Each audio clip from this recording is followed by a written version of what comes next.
안녕하세요. 가족 이야기입니다. 시어머니가 전 재산을 시누이에게 넘겨주었습니다. 제가 분노하자 남편은 소리쳤죠. 우리 엄마 돈인데 누구한테 주든 무슨 상관이야. 저는 그들에게 이 집에서 나갈 2시간을 주었습니다. 제 이름은 서연입니다. 사람들은 여자의 인생은 남편을 잘 만나야 편하다고들. 하지만 제 인생은 인내심과 책임감으로 버텨왔습니다. 35살. 저는 인테리어 회사 프로젝트 팀장입니다. 제 월급은 결혼 전 제 손으로 직접 마련한 이 3층짜리 단독주택에서 3대가 함께 사는 우리 가족을 충분히 부양할 수 있는 수준이었죠. 말은 번지르르 하지만 제 현실은 생계를 위한 전쟁의 연속이었습니다. 그리고 그보다 더 무거운 짐은 책임감이라고는 눈곱만큼도 없는 남편 민준의 가부장적인 태도와 시어머니 박 여사의 차갑고 편파적인 태도였습니다. 제 낡은 차가 집 대문 안으로 들어서자 시계는 저녁 7시 30분을 가리키고 있었습니다. 7시 30분. 다른 집들은 이미 저녁 식사를 마치고 온 가족이 둘러앉아 뉴스를 볼 시간이지만 저는 이제 막 부엌과의 전쟁을 시작해야 했죠. 문을 열자 지난 주말 제가 깔끔하게 청소해둔 넓은 집은 쥐 죽은 듯 조용하고 싸늘했습니다.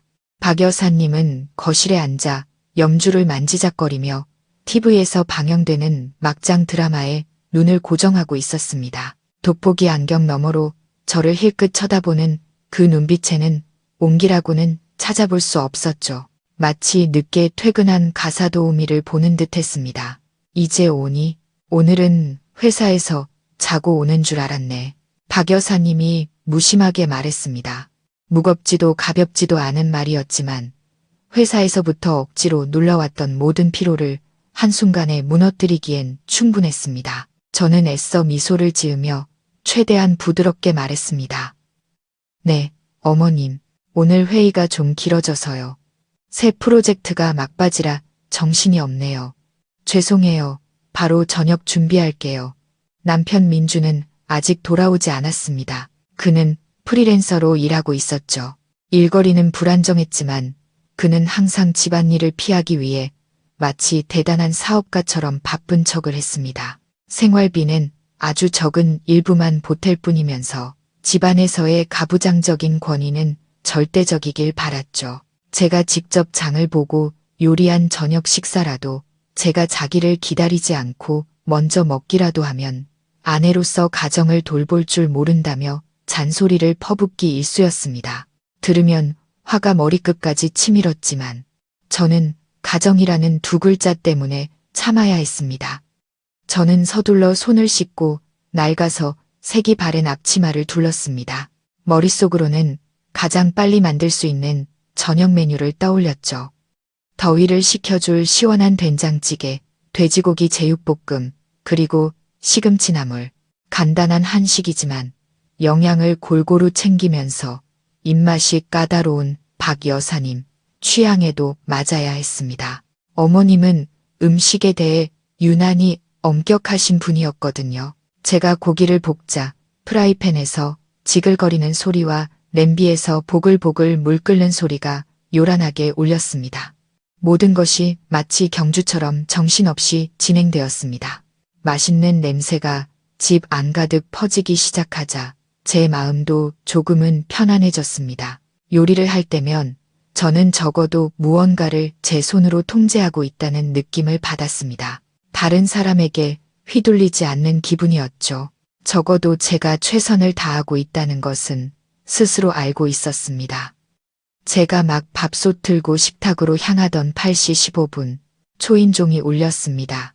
민준이었습니다.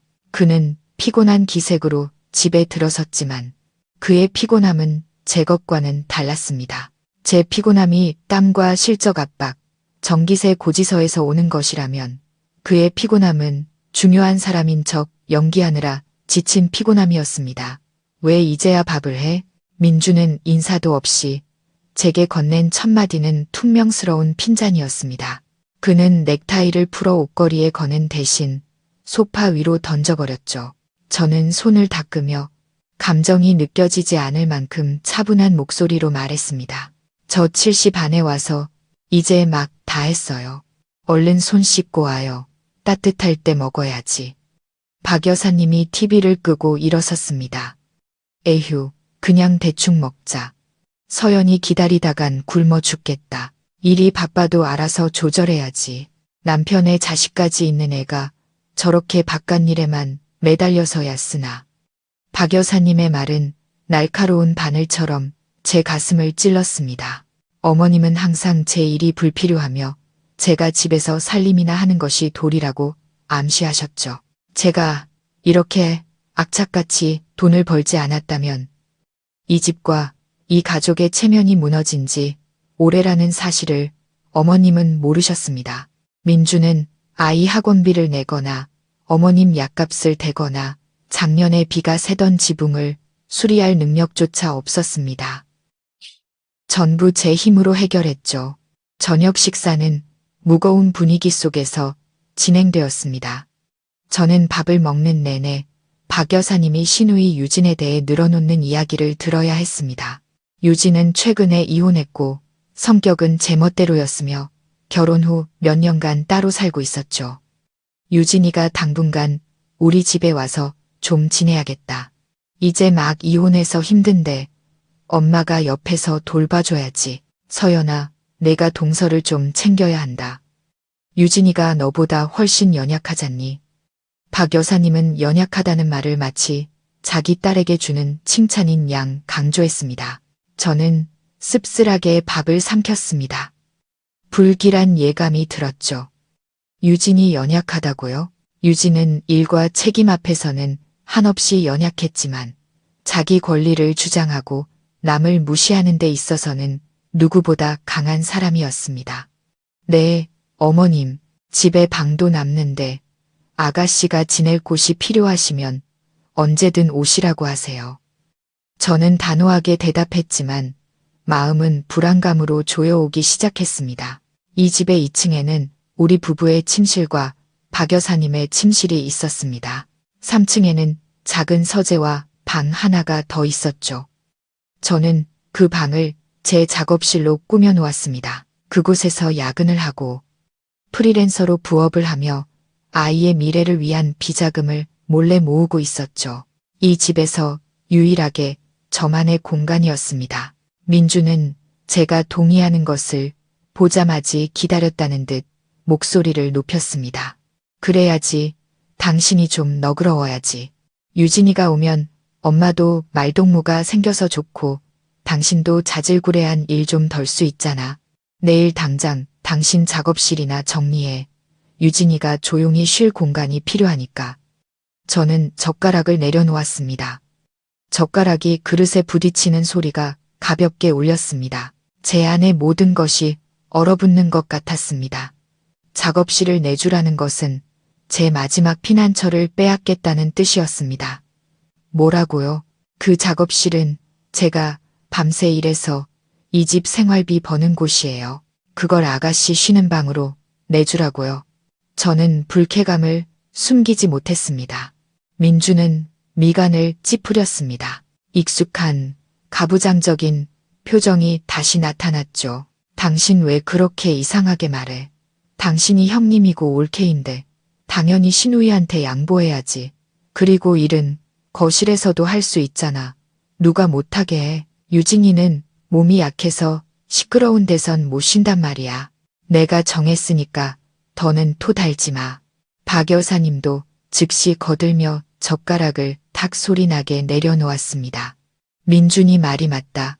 대체 무슨 일을 하길래 밤낮으로 컴퓨터에만 코를 박고 가정을 돌볼 줄을 몰라. 그 방은 유진이 쓰게 해. 내가 계속 그렇게 말 안 들으면 나도 더는 못 참는다. 저는 민준을 쳐다봤습니다. 제가 한때 사랑했던 이 남자는 이제 비겁함과 이기심의 그림자만 남아 있었습니다. 그는 제 시선을 피하며 그저 제육볶음을 집는 데만 집중했죠. 저는 깨달았습니다. 전쟁은 시작되었다는 것을요. 그들은 단지 방 하나를 뺏으려는 게 아니었습니다. 제 독립성과 존엄성마저 빼앗으려 하고 있었습니다. 저는 억지로 미소를 지었습니다. 뼛속까지 시린 차가운 미소였죠. 네, 알겠어요. 방은 비워드릴게요. 그런데 민준 씨, 이제부터 집안의 모든 지출, 유진 씨랑 조카 생활비까지 당신과 어머님이 저랑 명확하게 나눠서 책임지셔야 해요.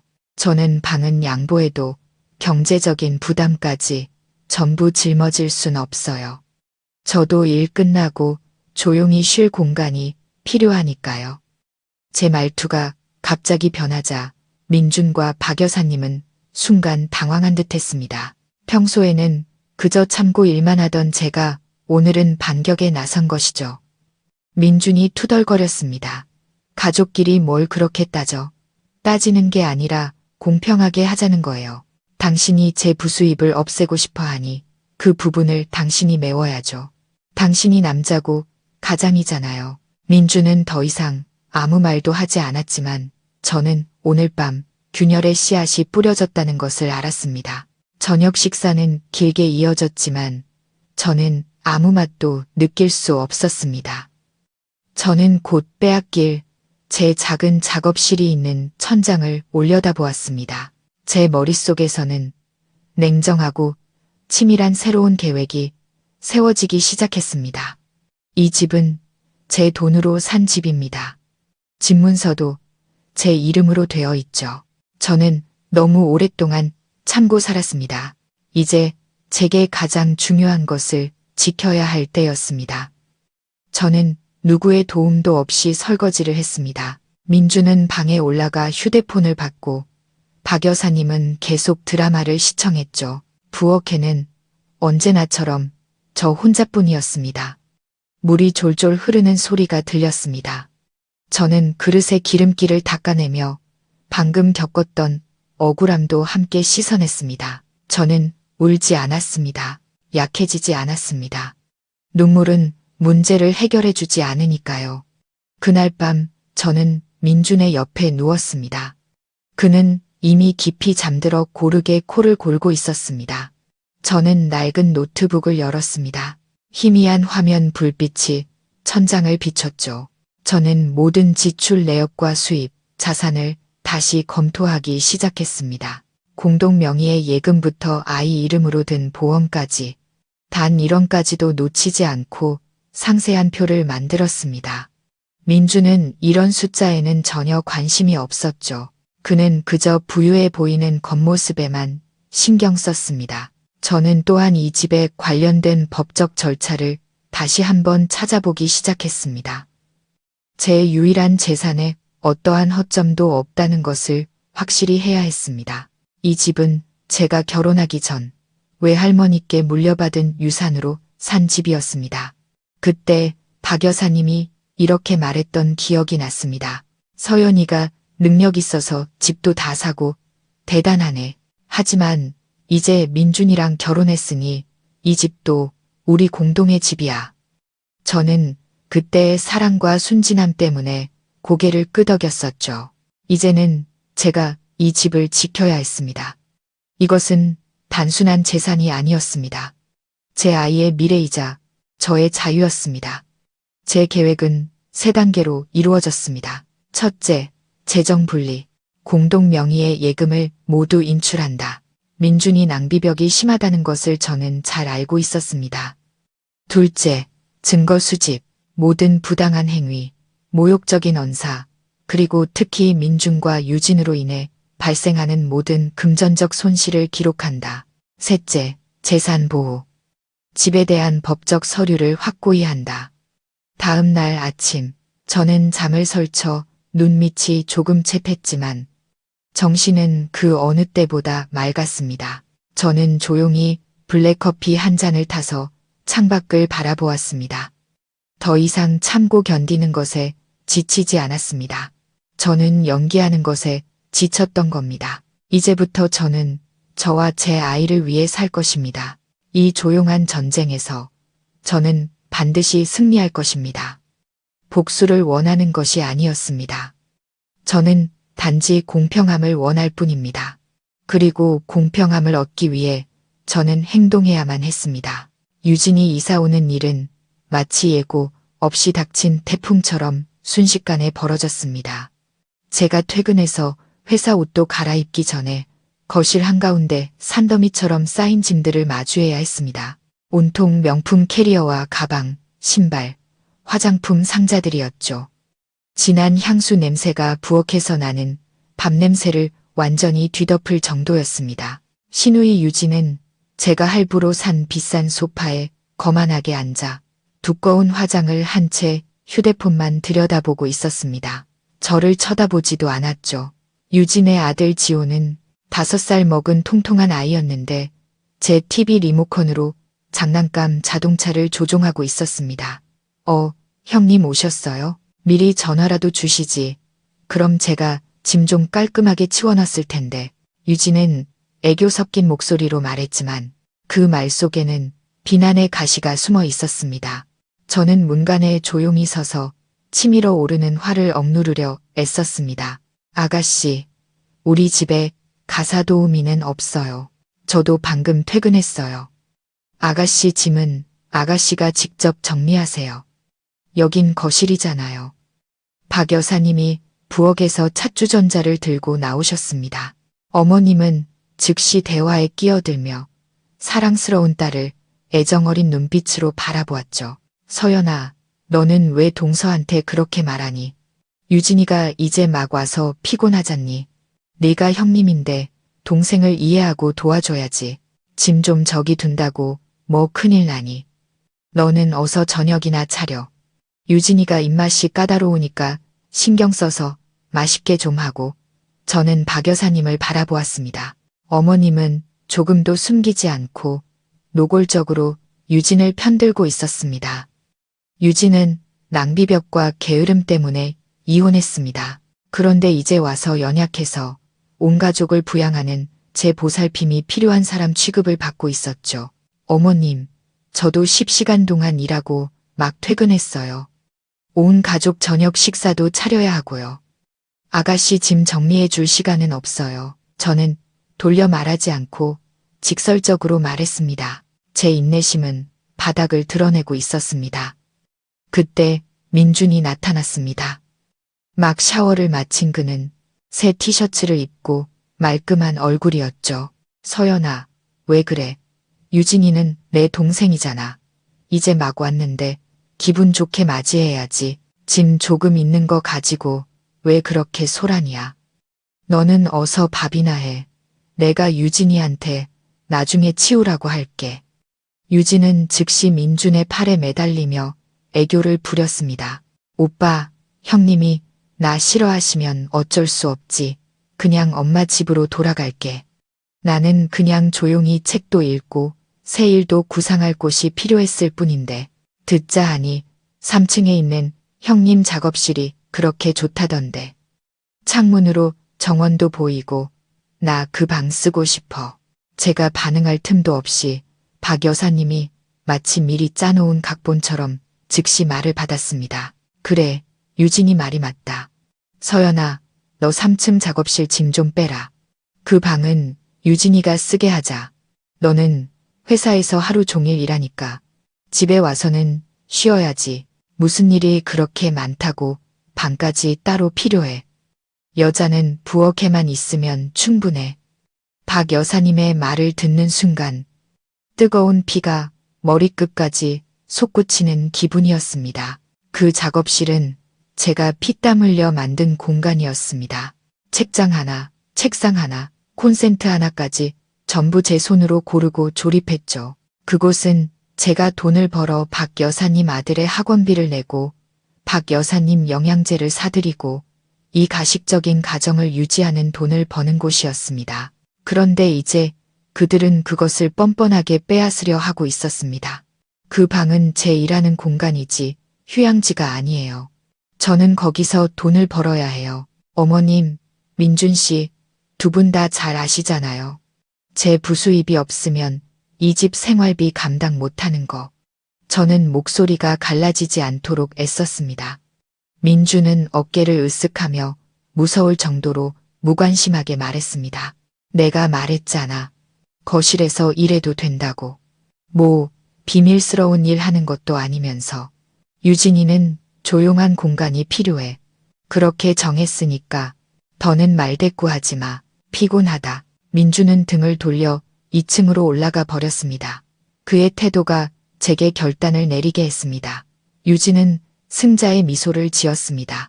싸우지도 않고 이긴 자의 미소였죠. 고마워요, 엄마. 고마워, 오빠. 형님, 짐 좀 빨리 치워주세요. 저 오늘 밤부터 그 방 써야 하거든요. 유진은 가식적으로 달콤한 목소리로 제게 말했습니다. 저는 지금 말싸움 해봐야 소용없다는 것을 알았습니다.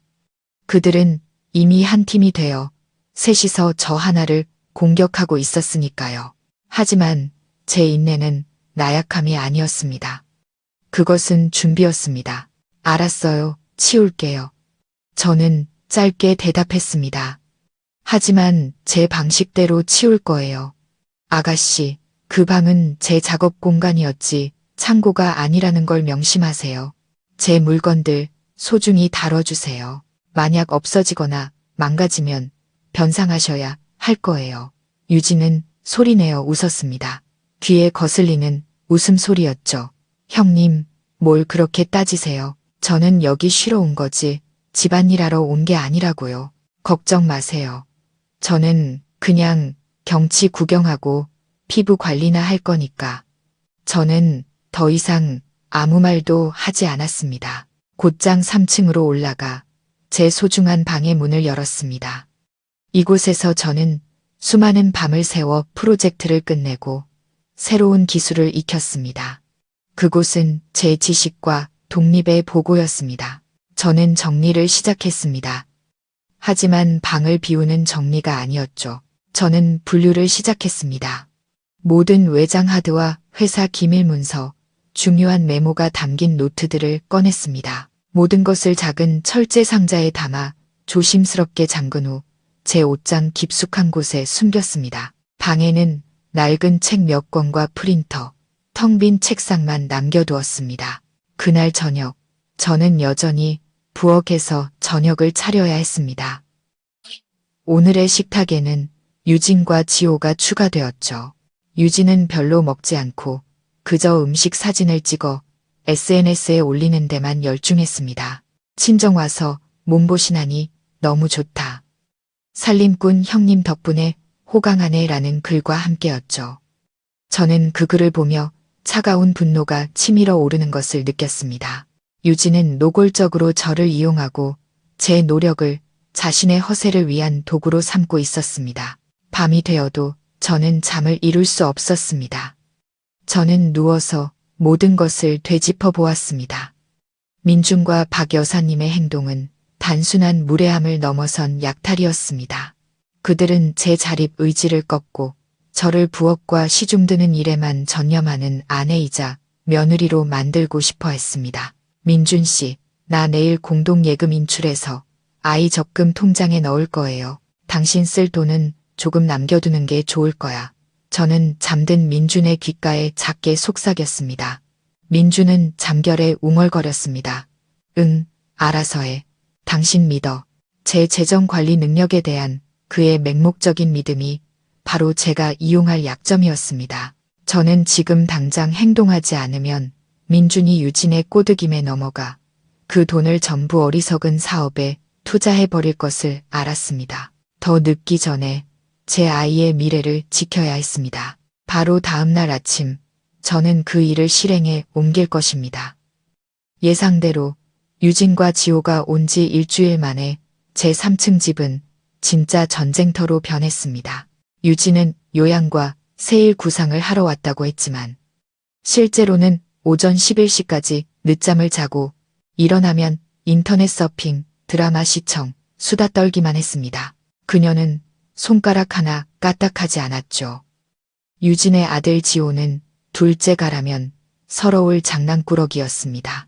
신문지를 찍고 거실 벽에 낙서를 하고 바닥에 음료수를 쏟았죠. 퇴근하고 돌아와 그 광경을 본 저는 심장이 해는 것 같았습니다.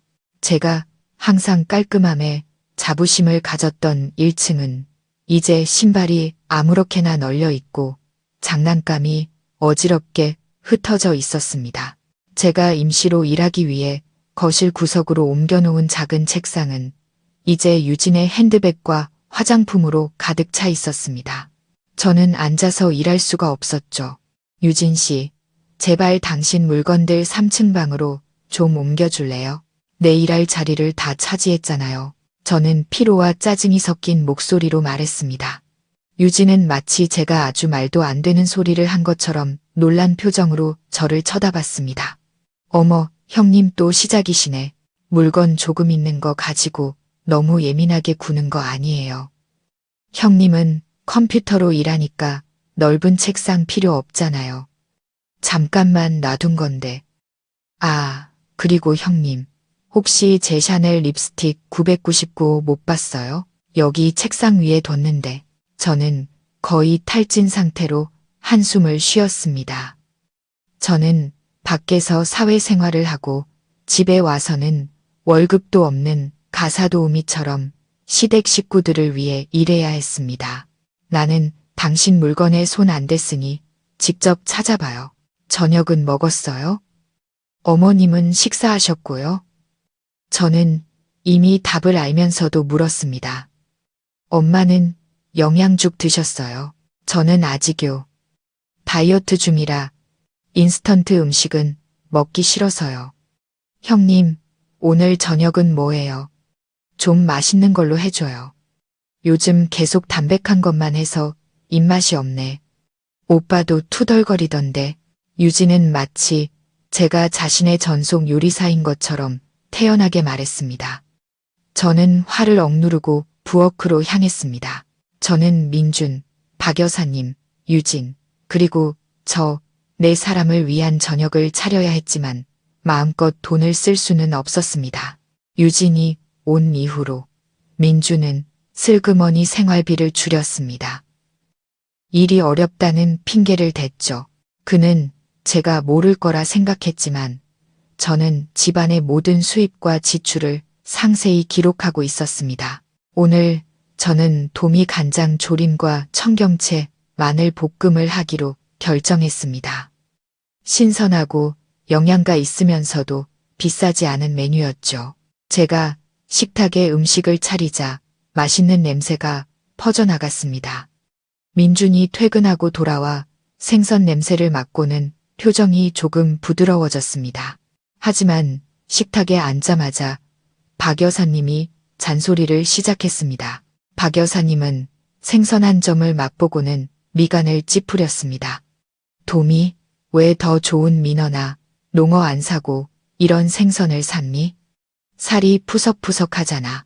돈 잘 번다고 말만 하지 말고 집안 밥상 좀 신경 써라. 왜 이렇게 초라하니? 유진은 즉시 거들며 연극처럼 젓가락을 내려놓았습니다. 맞아요. 엄마, 이 생선이 어떻게 연어랑 비교가 되겠어요. 형님, 제가 까다로운 건 아닌데요. 저 지금 기력 보충이 필요하단 말이에요. 이렇게 먹어서야 어떻게 큰일을 하겠어요. 민준도 저를 쳐다보며 약간 날카로운 목소리로 말했습니다. 서연아, 당신 진짜 좀 인색한 것 같아. 유진이 말이 맞아.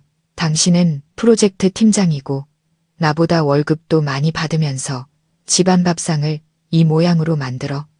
혹시 무슨 다른 뜻이라도 있는 거야?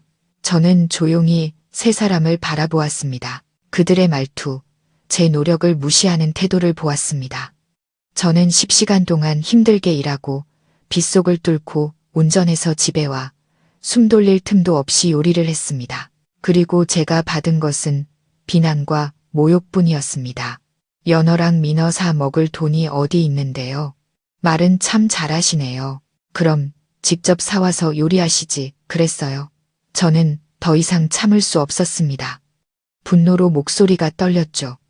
민주는 즉시 얼굴을 굳혔습니다. 너 지금 뭐라고 했어? 감히 엄마랑 나한테 말대꾸를 해? 너는 아내야. 알아서 꾸려갈 줄 알아야지.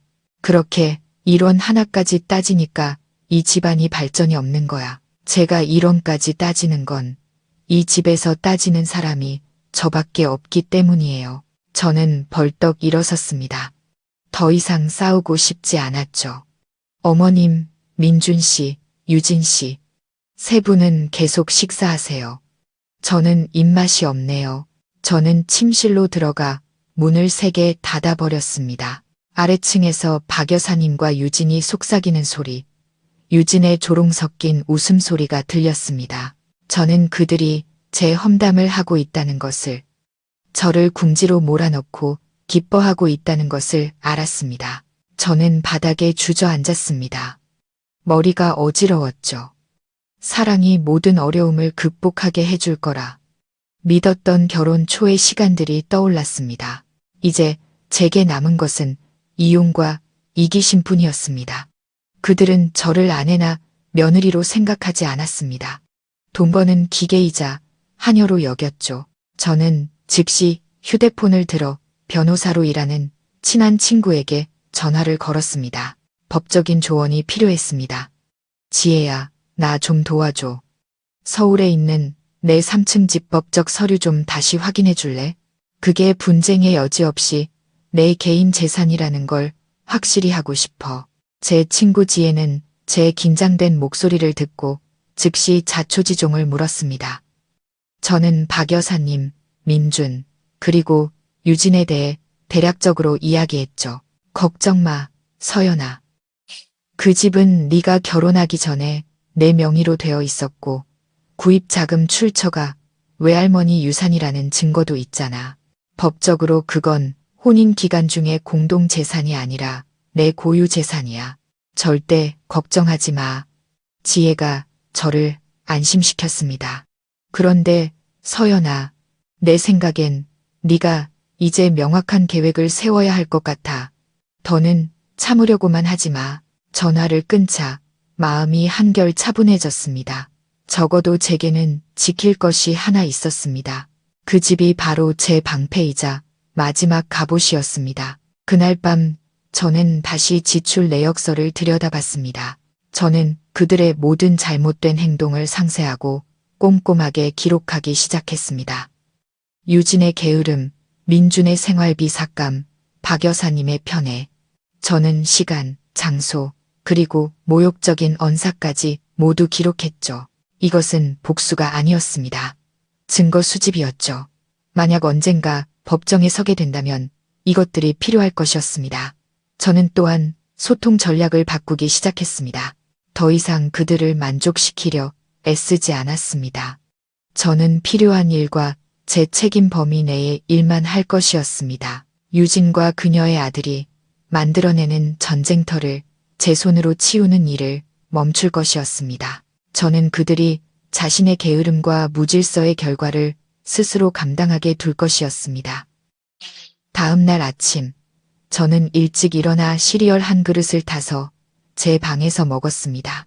유진과 지호는 여전히 깊이 잠들어 있었습니다. 저는 평소보다 일찍 출근했습니다. 집을 나설 때 저는 박 여사님이 거실에 어지러운 잡동사니를 힘겹게 치우고 있는 것을 보았습니다. 어머님은 불쾌한 눈빛으로 저를 쳐다봤죠. 서연아, 출근하기 전에 좀 치우고 가지 그러니 박 여사님이 핀잔을 주었습니다. 저는 미소를 지었습니다. 박 여사님 앞에서 감히 지어본 적 없는 미소였죠. 네, 어머님.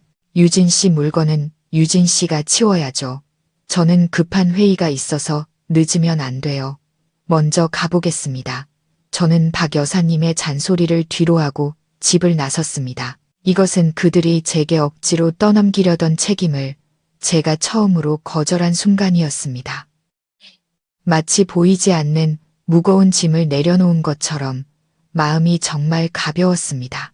이제부터 제 삶은 더 이상 시댁의 불합리한 기대에 휘둘리지 않을 것입니다. 유진이 집에 온 지 15일째 되던 날, 저는 마지막으로 한 번 더 시도해 보기로 했습니다. 사람의 마음이 변할 수 있는지 확인하기 위한 마지막 친절이었습니다. 어쩌면 제가 너무 예민했거나 혹은 제가 충분히 지혜롭지 못했던 걸지도 모른다는 생각이 머릿속을 맴돌았죠. 토요일 아침, 저는 새벽 5시에 일어나 시장에 가서 소뼈와 신선한 소고기, 국수를 사왔습니다. 저는 전통 방식대로 진한 설렁탕을 끓이기로 했습니다. 온 가족, 특히 박 여사님과 민준이 아주 좋아하는 음식이었죠. 저는 제가 인색하거나 계산적인 게 아니라 단지 현실적인 재정 상황에 직면해 있을 뿐이라는 것을 증명하고 싶었습니다. 저는 3시간 동안 뼈를 고고 간을 맞췄습니다. 대파와 마늘의 구수한 향기가 집안 가득 퍼져나갔습니다. 따뜻하고 군침 도는 냄새였죠. 저는 정성을 다해 끓인 뜨끈한 설렁탕 한 그릇을 그 누구도 비난하지 못할 것이라고 믿었습니다. 아침 8시가 되자 저는 4개의 큰 그릇에 뜨겁게 데친 국수와 얇게 썬 소고기, 파릇파릇한 대파와 진하고 맑은 국물을 담아 준비를 마쳤습니다. 박 여사님이 먼저 일어나셨죠. 어머님은 부엌으로 내려와 차려진 설렁탕을 보고는 표정이 조금 누그러졌습니다. 오늘 서연이가 설렁탕을 끓였네. 입맛 좀 바꿀 줄도 알고. 저는 미소를 지었습니다. 네, 어머님, 아침부터 끓였어요. 뜨거울 때 드세요. 민준도 뒤따라 내려와 자리에 앉자마자 국물 한 숟가락을 떠먹었습니다. 맛있네, 서연아. 오랜만에 당신이 끓인 설렁탕 먹는다. 민준의 칭찬은 짧았지만 제 피로를 조금이나마 덜어주었습니다. 유진 씨는요? 유진 씨랑 지호도 불러서 같이 먹어요. 설렁탕은 뜨거울 때 먹어야 맛있잖아요. 제가 말했습니다. 민준은 미간을 찌푸렸습니다. 유진이 자고 있어. 그냥 자게 둬. 당신이나 먹어. 신경 쓰지 말고. 저는 시계를 보았습니다. 거의 오전 9시였습니다. 유진은 여전히 제 옛 작업실에서 자고 있었죠. 저는 고개를 저었지만 아무 말도 하지 않았습니다. 저와 민준이 식사를 마치고 식탁을 치웠습니다. 박 여사님은 식사를 끝내자마자 또 잔소리를 시작했습니다. 설렁탕은 맛있네. 그런데 서연아, 너도 유진이처럼 늦잠 자는 습관 좀 들여봐. 너무 무리해서 일하잖아. 그렇게까지 살림 잘하는 척할 필요 없어. 저는 그저 침묵했습니다. 제가 무엇을 하든 박 여사님은 항상 저를 비난하고 자기 딸을 칭찬할 구실을 찾아낼 것이라는 걸 알았기 때문입니다. 오전 11시, 제가 거실에서 노트북으로 일하고 있을 때 유진이 잠옷차림에 부스스한 머리로 계단을 내려왔습니다. 지호가 뒤따라 내려왔는데 얼굴에는 과자 부스러기가 잔뜩 묻어 있었죠. 형님, 뭐 먹을 거 없어요? 배고파 죽겠네. 아, 그리고 3층 그 방 너무 더워요. 잠을 하나도 못 잤네. 유진이 투덜거렸습니다. 저는 부엌에 아직 가득 남아있는 설렁탕 솥을 가리켰습니다. 아침에 설렁탕 끓여놨어요. 들어가서 먹어요. 따뜻하게 먹으려면 직접 배워요. 유진은 부엌으로 들어가 설렁탕 솥을 보더니 역겹다는 듯 얼굴을 찡그렸습니다. 설렁탕, 누가 아침에 끓인 걸 점심때까지 둬요. 국물이 다 식었겠네. 형님, 제가 몸매 관리해야 하는 거 아시잖아요. 이렇게 기름진 국물 먹으면 어떻게 살을 빼요. 저는 가슴속에서 불길이 치솟는 것을 느꼈습니다. 저는 동트기 전부터 일어나 뼈를 고고 간을 맞추고 뒷정리까지 했습니다. 이 모든 노력이 고작 이런 대답을 듣기 위해서였을까요? 유진 씨, 말 똑바로 해요. 내가 3시간 동안 온 가족 먹으라고 끓인 거예요. 이 설렁탕은 시지 않았어요. 정성껏 끓인 소고기 곰탕이라고요. 먹기 싫으면 다른 거 직접 해 먹어요. 함부로 말하지 말고. 저는 평정심을 유지하려 애썼지만 목소리는 이미 차가워져 있었습니다. 유진은 비웃으며 국자로 국물 한 숟가락을 떠서 맛을 보았습니다. 그러고는 즉시 뱉어내며 극도로 혐오스러운 표정을 지었죠. 으악, 진짜 비리네. 형님은 정말 정성 없이 음식을 만드나 봐요. 미안하지만 도저히 못 넘기겠네요. 유진이 말했습니다. 그러고는 국자로 설렁탕 솥을 세게 한 번 쳤습니다. 그 손길에 솥이 엎어지지는 않았지만 뜨거운 국물과 고기, 국수가 제가 입고 있던 앞치마 위로 그대로 튀었습니다. 화상을 입지는 않았지만 마치 찬물을 정면으로 뒤집어 쓴 기분이었습니다. 아니, 더 정확히는 제 모든 노력과 인내, 자존심에 대한 딱이었습니다. 아가씨, 저는 소리쳤습니다. 이 집에서 제가 큰 소리를 낸 것은 처음이었습니다. 박 여사님이 거실에서 달려와 그 광경을 보았지만 유진을 꾸짖는 대신 저를 향해 돌아섰습니다. 서연아, 너는 왜 동서한테 소리를 지르니? 유진이가 안 먹으면 그만이지. 뭐가 그렇게 화낼 일이야. 그리고 음식을 맛없게 했으면 남이 싫다고 할 수도 있는 거지. 왜 그래? 유진은 박 여사님 옆에 서서 도전적인 표정으로 슬며시 웃었습니다. 맞아요, 형님. 그냥 인정하세요. 누가 인색하게 좋은 재료 안 사고 이런 거 끓이라고 했어요? 이 사건, 설렁탕을 엎어버린 이 행동은 제 인내심을 완전히 끊어버린 결정적인 계기가 되었습니다. 저는 세 사람을 바라보았습니다. 그들이 힘을 합쳐 저를 모욕하는 모습을 보며 저는 끔찍한 사실 하나를 깨달았습니다. 제 친절, 제 관용, 제 인내는 존중받기는커녕 그들이 이용하고 짓밟기 좋은 어리석음이자 약점으로 여겨졌던 것입니다. 저는 더 이상 슬프거나 실망스럽지 않았습니다. 그저 무서운 냉기가 제 영혼을 뒤덮는 것을 느꼈을 뿐입니다. 알았어요. 이제야 알겠네요. 제가 말했습니다. 제 목소리는 소름 끼칠 정도로 차분했습니다. 저는 앞치마를 풀어 싱크대에 던져버렸습니다. 이제부터 저는 제 아들 외에는 그 누구를 위해서도 밥을 하지 않겠습니다. 아가씨, 먹고 싶은 게 있으면 직접 해 드세요. 어머님, 민준 씨. 두 분도 명심하세요. 제가 이 집을 책임졌던 건 의무 때문이 아니라 정 때문이었습니다. 이제 그 정이 끝났으니 의무도 더는 없습니다. 저는 등을 돌려 곧장 방으로 올라갔습니다. 민준이 뭐라고 말하려 했지만 저는 무시했습니다. 저는 방에 들어가 문을 잠갔습니다. 더 이상 그들에게서 어떤 말도 듣고 싶지 않았습니다. 저는 임시로 마련한 작업 의자에 앉아 노트북을 열었습니다. 저는 외부 음식 서비스, 집 근처 식당, 배달 앱 정보를 찾아보기 시작했습니다. 비용을 계산하고 저와 제 아들을 위한 식사만 직접 준비하기로 결정했습니다. 남은 돈으로는 아이를 위해 질 좋은 배달 음식을 사줄 것이었습니다. 제 복수 계획은 이제 준비 단계가 아니었습니다. 실행 단계로 넘어갔습니다. 저는 재정 계획표를 열었습니다. 그 전날 저는 이미 공동예금 3억 원을 모두 인출해 제 이름으로 된 별도의 은행 계좌에 입금해 두었고 아들을 상속인으로 지정했습니다. 공동 계좌에는 단 200만 원만 남겨두었죠. 민주는 확인하지 않을 것을 알았습니다. 그는 자신의 겉모습을 꾸미는데 너무 바빴으니까요.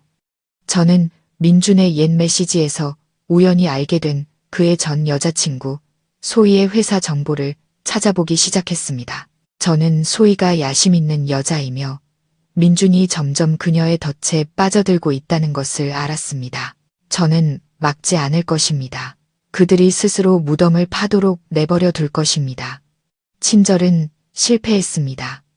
이제 냉정과 이성이 나설 차례였습니다. 유진이 설렁탕을 엎어버린 그 순간부터 저는 시댁 식구들을 바꿀 수는 없지만 제 인생은 바꿀 수 있다고 결심했습니다. 그리고 그러기 위해서는 이 불필요한 짐들을 버려야만 했습니다. 제 정리 작업은 조용하고 철저하게 이루어졌습니다. 저는 3층 옛 작업실에 있던 모든 중요 서류와 장비들을 아무도 신경 쓰지 않는 지하의 작은 창고로 옮겼습니다. 그곳을 굳게 잠그고 저만의 비밀 기지로 만들었죠. 저는 아무에게도 말하지 않았습니다. 제가 더 이상 요리를 하지 않겠다고 선언한 후 집안은 혼란에 빠졌습니다. 박 여사님은 잔소리를 했지만 저처럼 정성 들인 요리는 할 수 없었습니다. 유진은 요리를 전혀 할 줄 몰랐고 비싼 배달 음식만 시켜 먹을 줄 알았죠. 민주는 짜증을 냈고 밖에서 식사하는 횟수가 늘었습니다. 집안 생활비는 갑자기 치솟았지만 저는 오직 우리 모자의 예산만 유지했습니다. 유진이 보름 넘게 빈둥거리다 돈을 요구하기 시작하면서 상황은 더욱 긴장되었습니다. 어느 날 저녁 제가 지하에서 일하고 있을 때 2층에서 큰 말다툼 소리가 들렸습니다. 저는 즉시 몰래 설치해둔 보안 카메라를 켰습니다. 물론 제가 돈을 내고 관리하는 것이었죠. 오빠, 나 좀 도와줘. 내 유기농 화장품 사업이 곧 시작될 거야. 근데 자본금이 필요해. 딱 2억만 있으면 돼. 3개월 안에 원금 회수하고 오빠한테 이익 절반 나눠줄게. 약속해. 유진의 목소리는 애원하는 듯 했지만 여전히 과도한 자신감으로 가득 차 있었습니다. 민주는 망설이는 듯 했습니다. 2억이라니. 너랑 나랑 모은 돈이 3억밖에 안 되는데. 내가 말했잖아. 그 돈은 비상금이고 나중에 애중학교 갈 때 등록금으로 써야 한다고. 만약 실패하면 어떡해? 실패라니. 무슨 소리야. 오빠는 날 못 믿어. 나 사업가잖아. 형님은 돈 잘 버니까 금방 다시 모을 수 있을 거야. 오빠는 내 친오빠잖아. 날 도와줘야지. 내가 부자 되면 오빠도 좋은 거 아니야. 유진은 애교를 부리다가 즉시 박 여사님에게로 돌아섰습니다. 엄마, 오빠한테 말 좀 해줘요. 엄마가 도와준다고 약속했잖아요. 박 여사님은 한숨을 쉬었지만 즉시 민준을 향해 돌아섰습니다. 민준아, 내가 동생을 도와야지. 유진이는 내 친딸이잖니. 서연이는 돈 있잖아.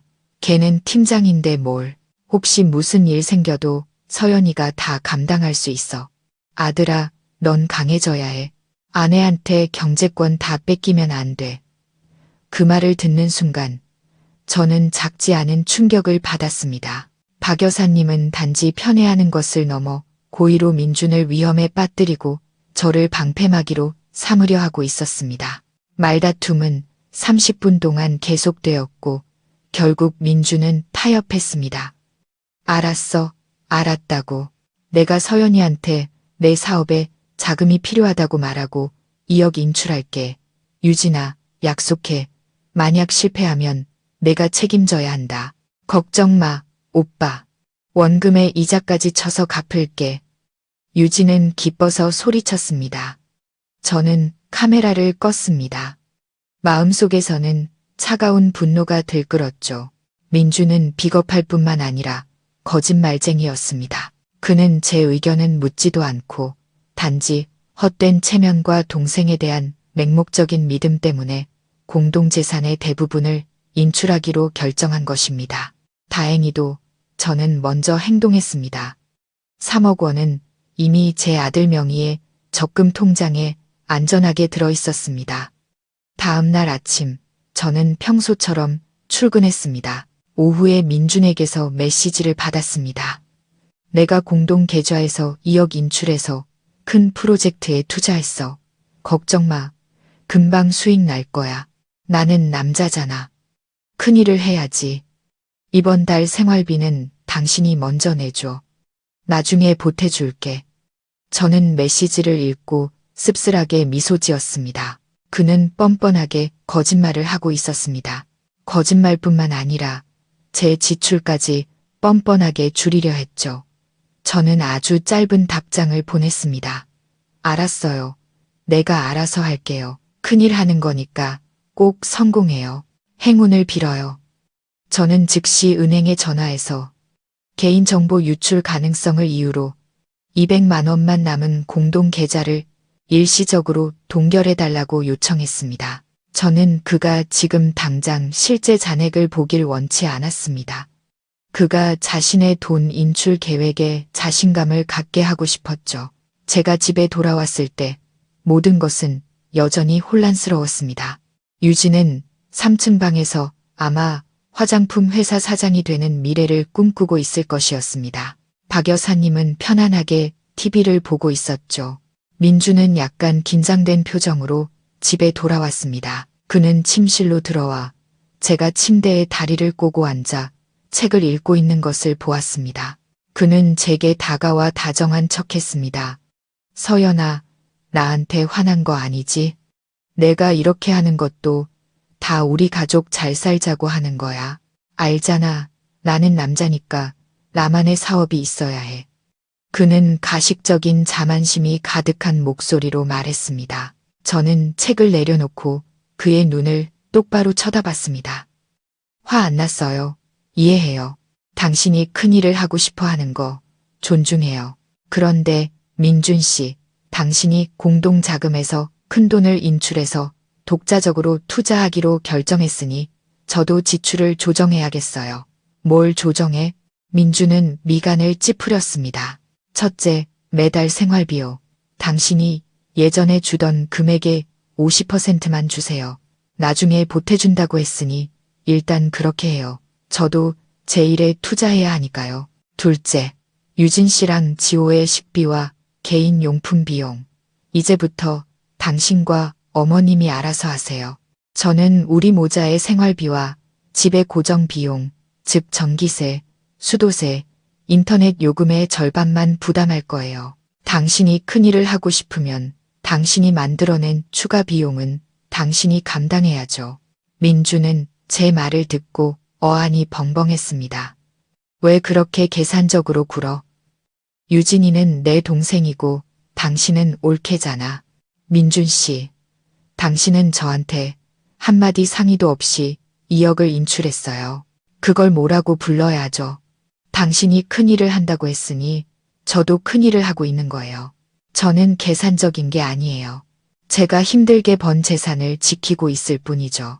당신이 큰일을 하고 싶으면 당신이 책임감 있는 남자라는 걸 증명해야죠. 거짓말하고 아내를 이용하는 사람이 아니라요. 제 말 한마디 한마디가 그의 헛된 자존심에 비수처럼 꽂혔습니다. 민주는 당황해서 반박할 말을 찾지 못했습니다. 그는 제가 옳다는 것을 알았습니다. 그는 돈을 인출했고 이제 그 책임을 져야 했습니다. 알았어. 알았다고. 네가 하자는 대로 해. 하지만 엄마한테는 잔소리하지 마. 민주는 투덜거리며 등을 돌려 방을 나갔습니다. 저는 이 순간부터 재정 전쟁에서 제가 공식적으로 패를 뒤집었다는 것을 알았습니다. 저는 그들의 자금줄을 끊었고 그들이 야기한 비용 부담을 스스로 직면하게 만들었습니다. 이것은 단지 시작일 뿐이었습니다. 이 충격 이후 저는 증거 수집에 박차를 가했습니다. 저는 녹음과 녹화 범위를 넓혀 유진뿐만 아니라 민준의 은밀한 통화에도 집중했습니다. 저는 그가 전 여자친구인 소희와의 관계에 점점 더 깊이 빠져들고 있다는 것을 느꼈습니다. 그날 밤 민준이 샤워하는 동안 저는 몰래 그의 휴대폰을 확인했습니다. 소희와의 구체적인 메시지는 찾을 수 없었지만 그가 통화 기록과 메시지 기록을 모두 삭제한 것을 발견했습니다. 이것은 제 의심을 더욱 확신시켜 주었습니다. 저는 침대에 누워 천장을 바라보았습니다. 제 가슴은 더 이상 아프지 않았습니다. 이미 무뎌지고 돌처럼 굳어버렸습니다. 저는 더 이상 증오를 느끼지 않았습니다.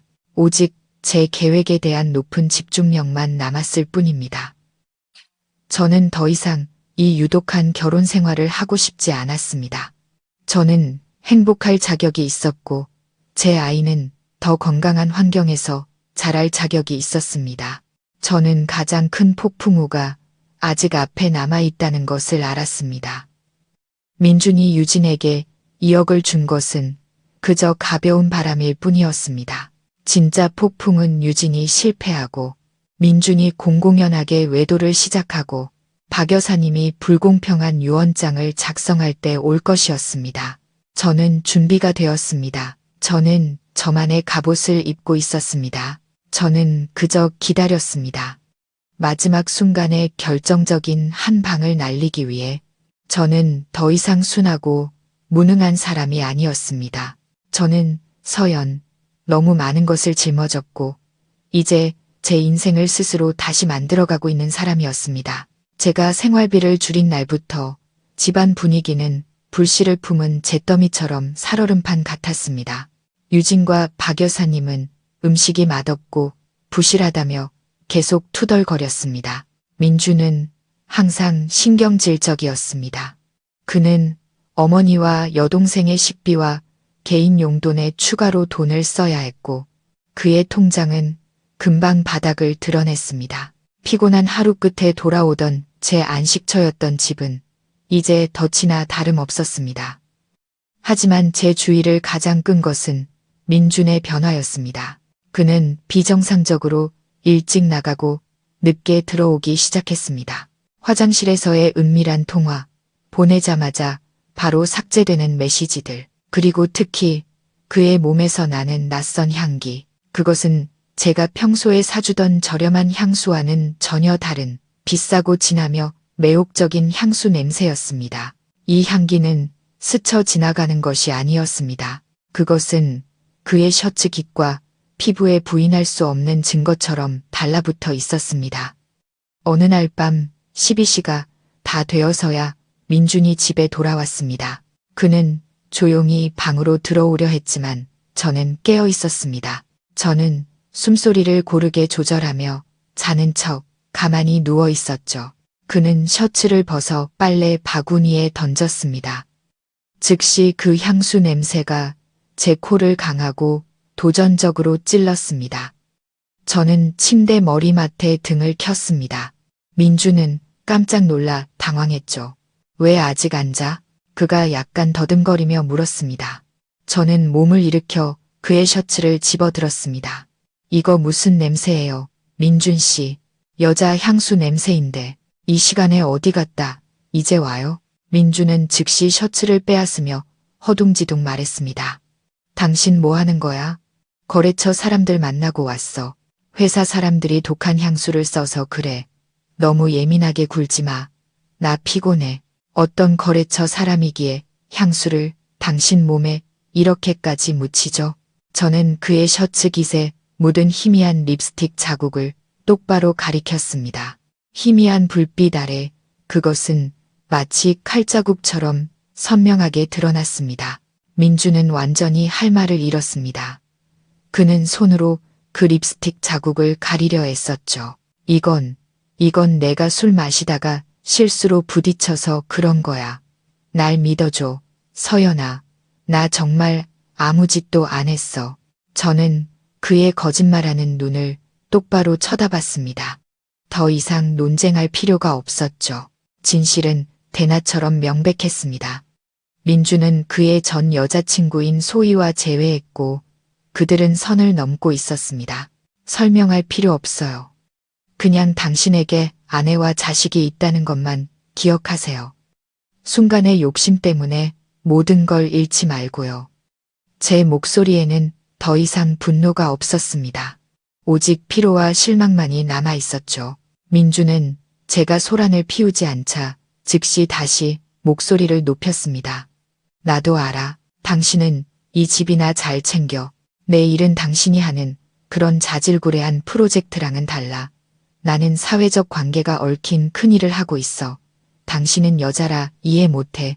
저는 고개를 끄덕였습니다. 차가운 미소가 입가에 번졌죠. 네, 저는 이해 못하죠. 저는 은행 잔고랑 전기세 고지서에 찍힌 숫자밖에 이해 못해요. 큰일 하시는 거 꼭 성공하세요. 저는 벽을 향해 돌아누워 등을 껐습니다. 민주는 안도의 한숨을 내쉬며 자리에 누웠습니다. 그는 제가 넘어갔다고 생각했겠지만 그는 몰랐습니다. 이 순간 저는 가장 정확하고 치밀한 추적 계획을 세우고 있었습니다. 바로 다음 날 저는 제 인맥을 동원해 소희에 대해 조사했습니다. 예상대로 소희는 그녀가 꾸며낸 것처럼 정직한 사업 파트너가 아니었습니다.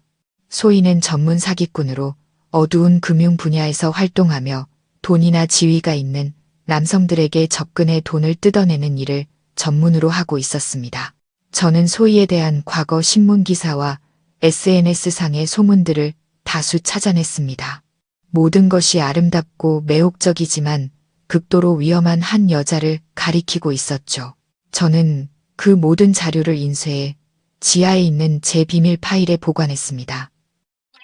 저는 아무것도 하지 않고 그저 기다렸습니다. 민준이 스스로 자신만만하게 들어간 그 덫에 걸려들기를. 외도를 할수록 민준은 더욱 공공연하게 저를 무시했습니다. 그는 저녁 식사를 거르는 일이 잦아졌고 집에 돌아오면 항상 신랄한 말을 내뱉었죠. 당신 옷차림 좀 봐, 서연아. 촌스럽기 짝이 없어서 10년 동안 부엌 밖으로 안 나간 아줌마 같잖아. 여자도 좀 꾸밀 줄 알아야지. 남들처럼 교양 있게 대화도 좀 하고. 민주는 휴대폰에 시선을 고정한 채 말했습니다. 저는 그가 소희의 사진을 보고 있다는 것을 알았습니다. 박 여사님은 그 말을 듣고 즉시 거들었습니다. 맞아. 내가 보기엔 유진이가 너보다 옷도 훨씬 잘 입는다. 서연아, 넌 돈도 있으면서 왜 그렇게 내 몸에는 아끼니? 그렇게 돈만 끌어안고 있다가 언젠가 남 좋은 일만 시키게 될 거다. 저는 침묵했습니다. 논쟁하지 않았죠. 이것이 심리적 조종의 일부라는 것을 알았습니다. 그들은 제가 스스로를 부족하고 가치 없는 사람으로 느끼게 만들어 배신당한 아내의 자리를 순순히 받아들이게 하고 싶어 했습니다. 하지만 그들은 몰랐습니다. 그들의 경멸이 저를 더욱 강하게 만들고 있다는 것을요. 저는 여전히 자기 관리를 계속했지만 민준에게 보여주기 위함이 아니었습니다. 저는 아침에 요가를 하고 책을 읽고 지식과 경력에 투자했습니다. 제 가치는 민준이나 박 여사님의 시선이 아닌 제 독립성에 있다는 것을 알았기 때문입니다. 어느 날 오후 저는 우연히 민준과 소희의 통화를 엿듣게 되었습니다. 자기야, 걱정 마. 걔는 저를 가리키며 일하고 부엌 살림밖에 모르는 애야. 아주 순진해서 아무것도 몰라. 내가 곧 돈 마련해서 자기랑 같이 투자할게. 이 프로젝트는 분명 대박 날 거야. 민준이 말했습니다. 그의 목소리는 약속과 열정으로 가득 차 있었습니다. 저는 문 뒤에 서서 한마디 한마디를 똑똑히 들었습니다. 공동 투자라.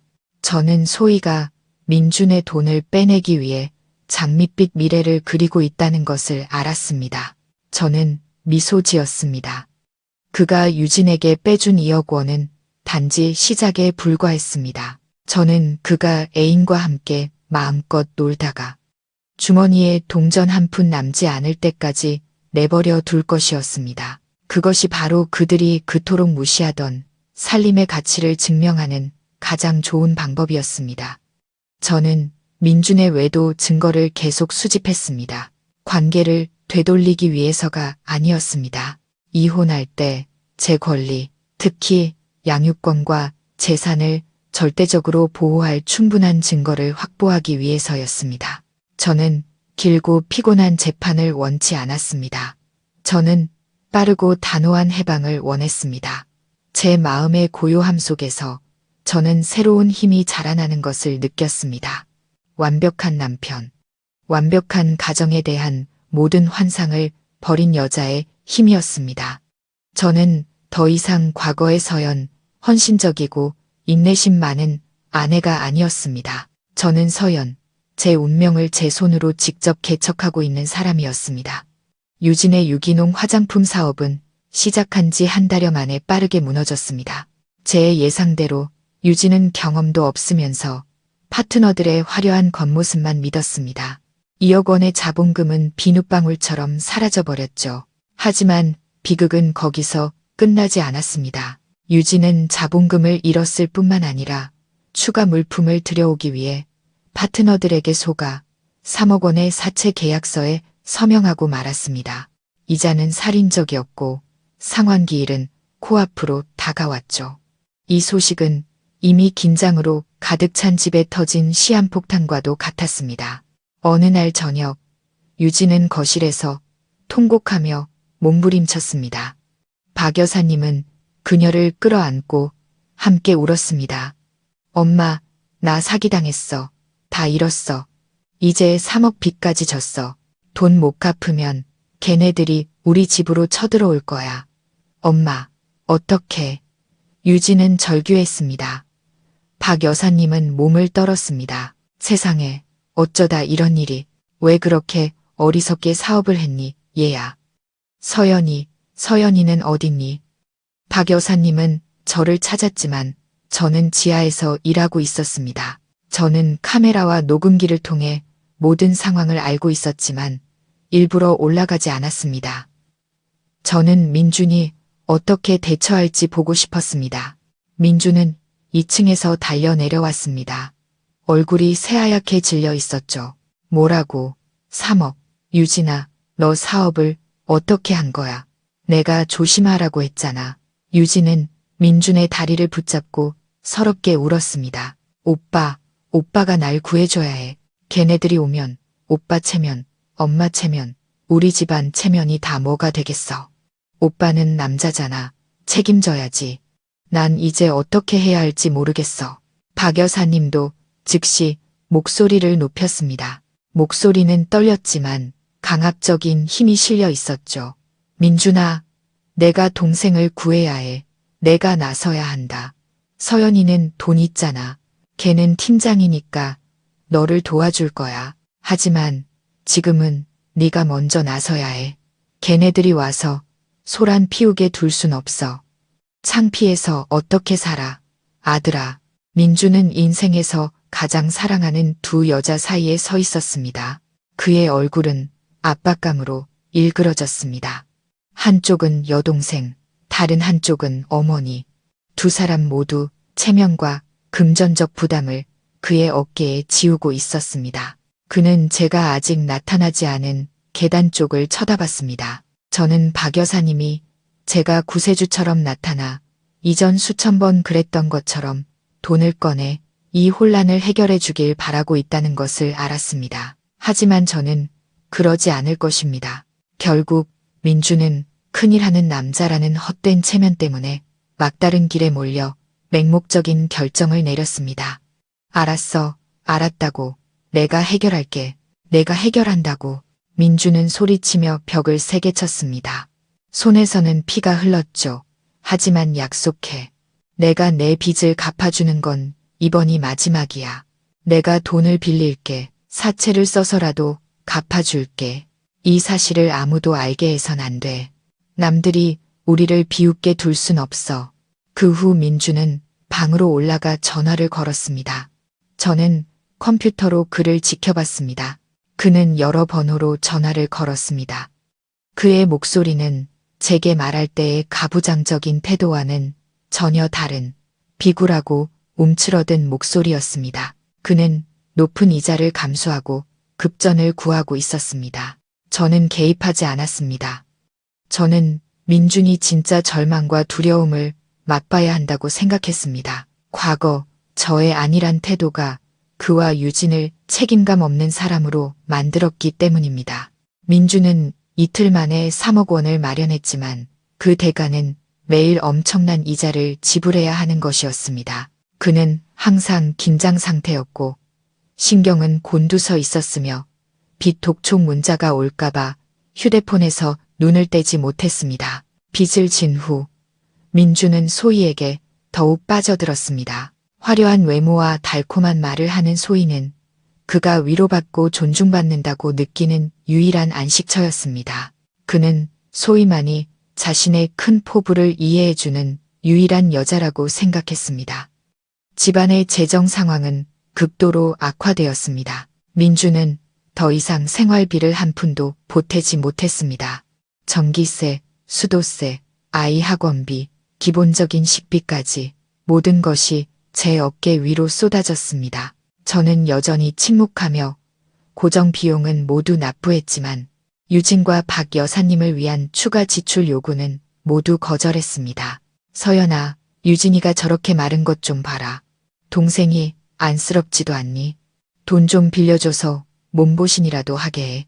나도 약 살 돈이 필요하고 박 여사님이 말했습니다. 말투는 강요해서 애원으로 바뀌어 있었죠. 네, 어머님, 여윳돈이 없어요. 방금 아이 학원비 내고 왔거든요. 어머님이랑 유진 씨는 민준 씨한테 물어보세요. 그 사람은 큰일 하려고 3억이나 빌렸잖아요. 저는 아주 평온한 말투로 대답했습니다. 박 여사님은 분노로 몸을 떨었지만 이웃들이 빚 이야기를 들을까봐 큰 소리는 내지 못했습니다. 어머님은 제가 3억 원이 흔적도 없이 사라진 것을 비꼬고 있다는 것을 알았습니다. 민주는 그 말을 듣고 저를 노려봤지만 아무 말도 하지 못했습니다. 그는 제가 자신의 약점을 쥐고 있다는 것을 알았습니다. 그의 체면이 자신이 빚더미에 앉았다는 사실을 인정하게 놔두지 않았죠. 저는 이 집에서 유일한 재정 권력자가 되었습니다. 하지만 저는 전혀 기쁘지 않았습니다. 저는 제 주변 사람들의 탐욕과 비겁함에 역겨움을 느꼈습니다. 유진의 몰락과 민준의 타락은 제 인생의 해방구를 찾을 기회였습니다. 저는 무자비한 전쟁을 치를 준비가 되어 있었습니다. 빚의 압박과 유진의 실패는 민준이 가정 분위기를 더욱 혐오하게 만들었습니다. 그는 인정받고 싶었고 자신의 거대한 자존심을 지지해줄 사람이 필요했습니다. 그리고 그 사람은 다름 아닌 소희였습니다. 전문 사기꾼인 소희는 민준이 인생의 어떤 지점에 있는지 잘 알았습니다. 그녀는 단순한 애인이 아니라 재정 고문이었고 민준의 비전을 인정해주는 유일한 사람이었습니다. 모든 것이 절정에 달한 것은 민준이 소희를 집에 데려와 중요한 사업 파트너라는 명목으로 박 여사님과 유진에게 소개하기로 결정했을 때였습니다. 그는 소희에게 신뢰를 주기 위해서뿐만 아니라 제 존재를 공공연하게 무시하기 위해 그렇게 한 것이었습니다. 오늘 저녁에 소희 씨가 식사하러 올 거야. 집안 청소 깨끗하게 하고 아주 근사한 저녁 식사 준비해놔. 민준이 아침에 제게 명령했습니다. 민준 씨, 우리 집에 가사 도우미 없어요. 저도 10시간 일해야 하고요. 당신이 손님을 초대했으면 고급 레스토랑을 예약하는 게 맞아요. 그리고 전 이미 우리 가족 외의 사람에게는 밥 안 차린다고 말했잖아요. 저는 단호하게 대답했습니다. 민주는 분노에 차 저를 노려봤습니다. 내가 감히 나한테 반항해? 소희 씨가 얼마나 중요한 사람인지 알아. 그분이 나한테 인생 역전의 기회를 가져다 줄 거라고. 네가 일 망치면 가만 안 둘 줄 알아. 박 여사님이 그 말을 듣고 황급히 끼어들었습니다. 서연아, 뭐가 그렇게 까다롭니? 소희 씨는 손님인데 네가 남편 체면을 세워줘야지. 내가 요리하는 거 도와줄 테니 너도 좀 알아서 해. 저는 이 연합에 맞서 싸울 수 없다는 것을 알았지만 그들의 뜻대로 하지는 않을 것이었습니다. 네, 요리할게요. 하지만 어머님과 민준 씨가 늘 맛없다고 하던 평범한 음식들로 차릴 거예요. 제 의무는 다하겠지만 그 누구도 만족시키지는 않을 겁니다. 저는 그렇게 말하고 부엌으로 들어가 최대한 간단한 음식을 준비했습니다. 저녁 6시 소희가 나타났습니다. 그녀는 제가 힘들게 유지해온 이 깔끔한 집에 마치 여왕이 남의 영토에 들어서는 것처럼 발을 들여놓았습니다. 소희는 몸에 꼭 맞는 명품 드레스를 입고 반짝이는 보석을 걸쳤으며 그녀의 익숙한 진한 향수 냄새가 거실을 가득 메웠습니다. 어머, 여기가 민준 씨 집이에요? 뭐, 나쁘진 않은데 좀 어둡고 낡았네요. 소희는 경멸적인 표정으로 주위를 둘러보며 말했습니다. 박 여사님은 즉시 환하게 웃으며 다가가 소희의 손을 살갑게 잡았습니다. 제게 보이던 쌀쌀맞은 태도와는 완전히 딴판이었죠. 어서 와요. 소희 씨, 정말 아름답네요. 이렇게 와줘서 고마워요. 이 집은 우리 며느리 서연이가 관리하는데 걔가 솜씨가 없어서 그래요. 이해해줘요. 민주는 소희 옆에 서서 마치 옆에 있는 여자가 전리품이라도 되는 양 자랑스러운 미소를 지었습니다. 그는 저를 제대로 소개하지도 않았습니다. 저는 부엌에서 나왔습니다. 낡은 앞치마를 두른 채 양념장 그릇을 들고 있었죠. 저는 소희를 똑바로 쳐다봤습니다. 제 눈빛은 차가웠고 질투나 두려움은 조금도 없었습니다. 저는 덫에 걸린 사냥감을 보고 있었습니다. 안녕하세요, 소희 씨. 식탁으로 오세요. 오늘 음식은 좀 간단해요. 그냥 있는 대로 드세요. 저는 낯설게 느껴질 정도로 사무적인 말투로 말했습니다. 소희는 제 머리부터 발끝까지 훑어보았습니다. 그녀의 눈빛은 마치 스캐너처럼 저를 끝까지 얕잡아 보고 있었습니다. 아, 이분이 서연 씨구나. 안녕하세요.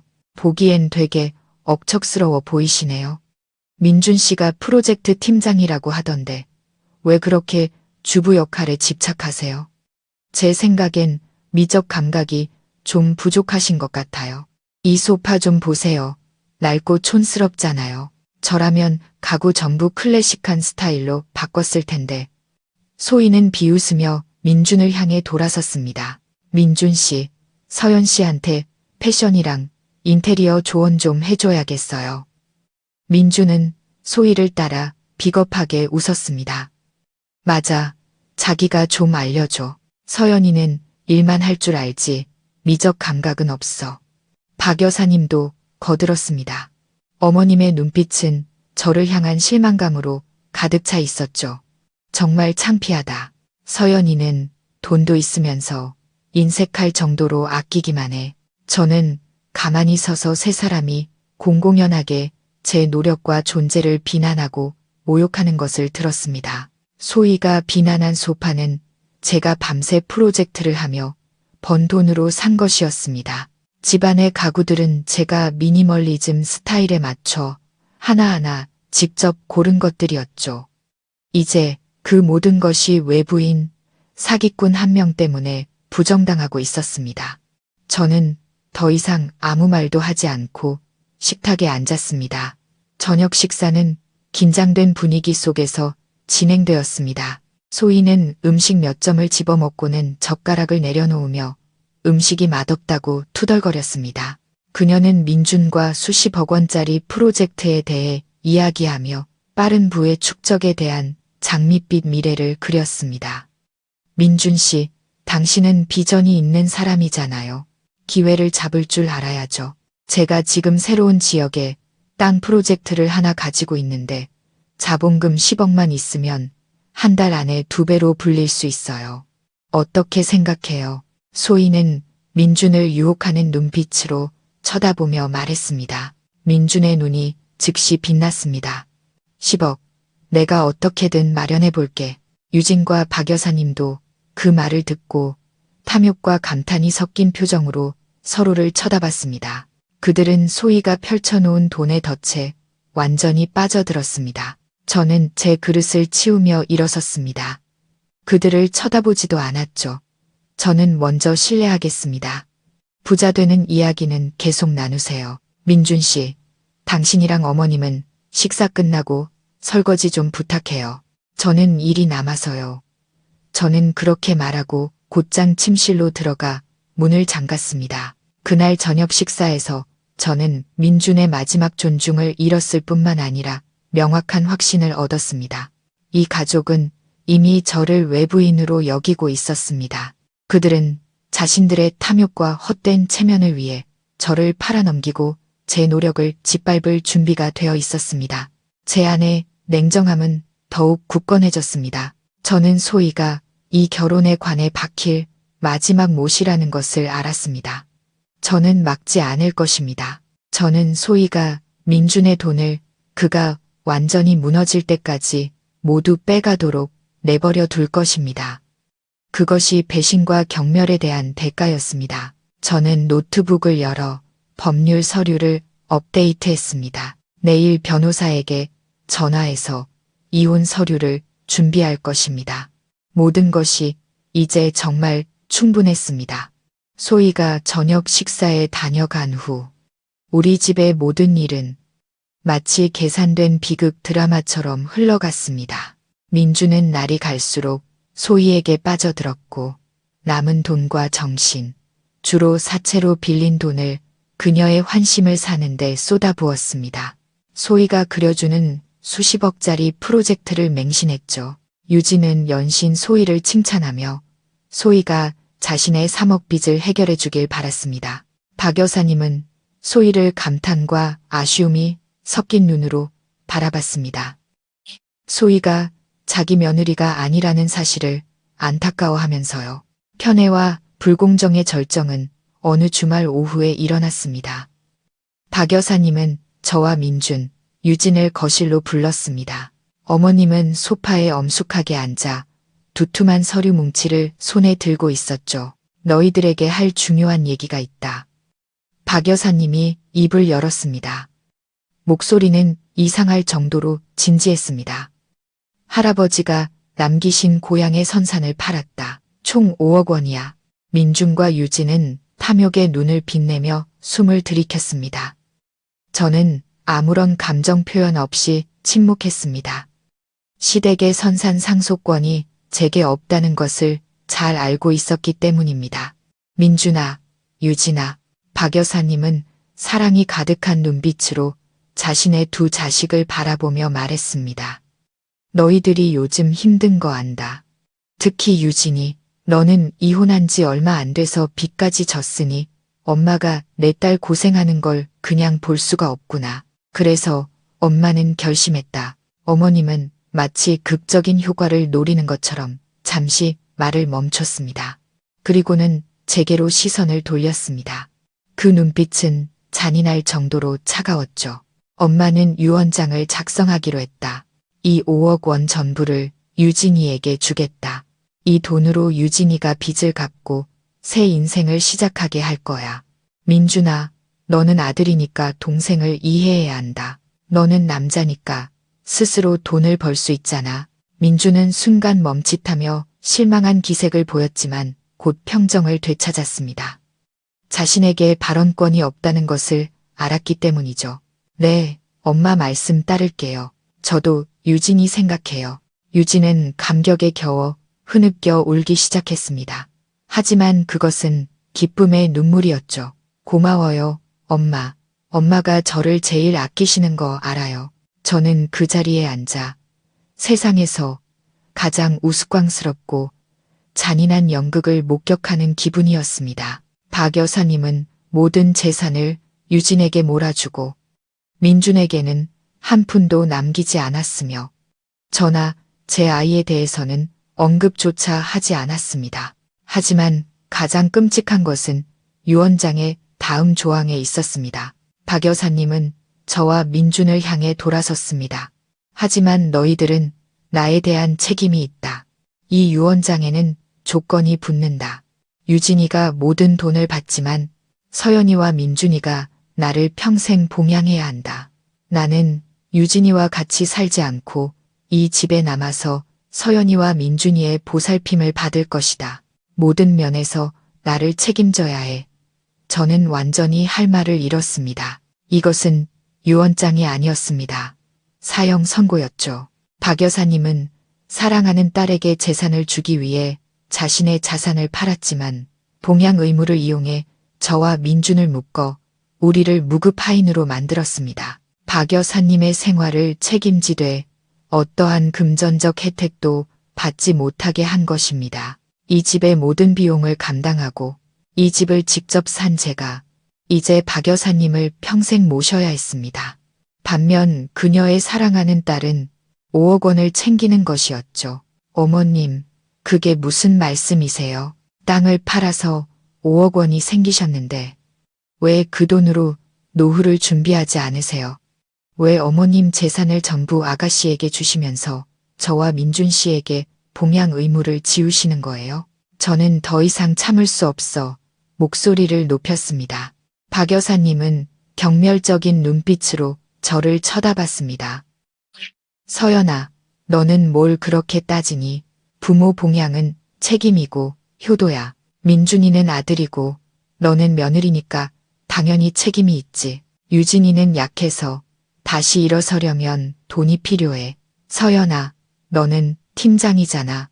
돈도 있고 효심도 없고 정없이 살면 어떻게 복을 받겠니?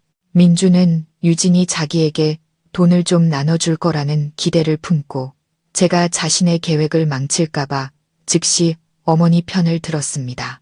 서연아, 조용히 해. 엄마가 결정하셨으면 따라야지.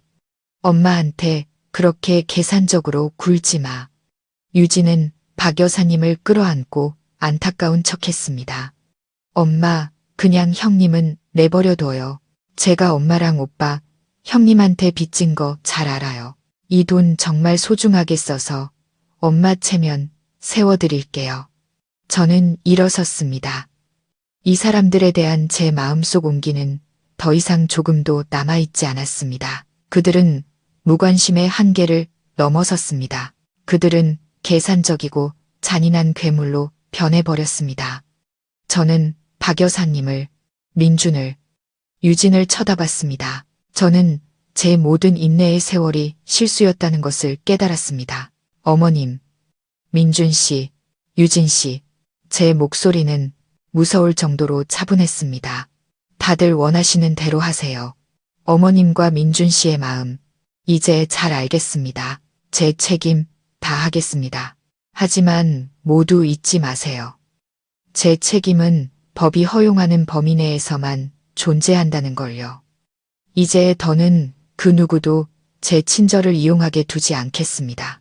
저는 거실을 나와 곧장 지하로 향했습니다. 저는 울지 않았습니다. 분노를 느끼지도 않았습니다. 그저 기묘한 평온함만이 느껴졌을 뿐입니다. 박 여사님의 선언은 저를 모든 위선적인 도덕적 족쇄에서 해방시켜 주었습니다.